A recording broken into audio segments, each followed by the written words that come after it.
And to be shedding more light on such important topics that took place for today, I'm honored to be having with me over the phone on the daily debate for tonight, Dr. Ahmed Khattab, the economic expert. Dr. Ahmed, thank you very much for being with us tonight on Nile TV International and the daily debate. It's my pleasure to be with you. The pleasure is all mine. Of course, we will be beginning with the participation of Prime Minister Dr. Mustafa Madbouli at the Shanghai Cooperation Organization Summit. How do you see the significance of the participation of Egypt, of course represented by Dr. Madbouli on behalf of President Abdel Fattah al-Sisi? First of all, let me send a special thanks to Prime Minister Dr. Mustafa Madbouli for sharing Shanghai Cooperation Summit in behalf of President Abdel Fattah al-Sisi. Egypt, as a key country in Middle East and the first country in Africa, represent all Middle East country and all key African country in Shanghai Cooperation meeting or summit. I think Dr. Prime Minister Dr. Mustafa Madbouli sent a special speech about Egypt's economic reform, and Egypt takes the right direction in economic reform, and sent a great message about Egypt's food security and support to special needs and poor, and Egypt also support politically all the crises happened in past years, especially between Gaza and Palestine, and send a positive message about the future of investment in Egypt, especially in G20 summit and in also Shanghai summit, because such a summit will be support to the Egyptian economy, because in such a summit we will meet with a different key country like China and very different country in the world. So such a representative of Prime Minister Dr. Mustafa Madbouli in the summit will be add value to economic reforms we take in Egypt, and will be add value for more foreign direct investment in Egypt, especially after Egypt spend more and more in infrastructure and more in industry field and more in financing field. Especially we have a surplus from US dollar in central bank, more than $40 billion, and especially after we have new investment flow.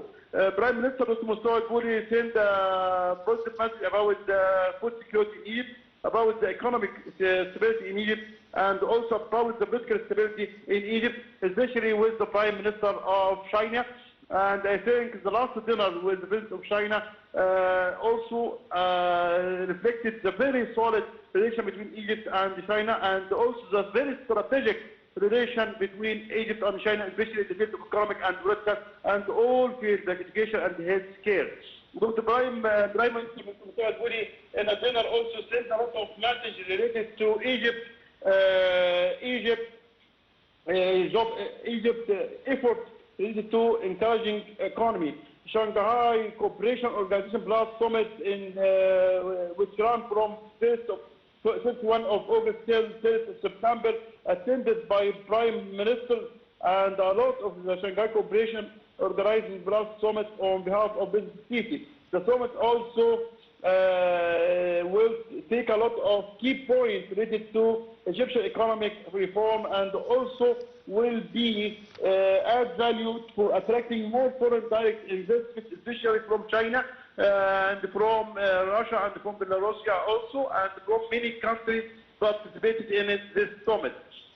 Egypt day by day spend more and more in the field of economy in order to be in a very good situation.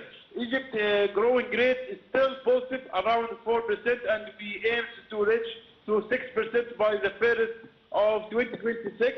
And we lost a lot of achievement and arrangement related to the economy in order to be in this point of growing rate. Also, inflation rate decreased month by month, and also the ratio of interest in the banking sector decreased by 2%. So this will encourage a lot of investors to come and invest in Egypt, because the borrowing money or borrowing costs decrease. So once we support the foreign direct investment, and once we support the industry sector in Egypt, also will be add value to the Egyptian economy, and will lead Egypt to be the key country in Middle East and key country in Africa, especially after we have this Suez Canal corridor and the new Suez Canal logistics area, and a lot of investment from Russia and from China in logistics area and the new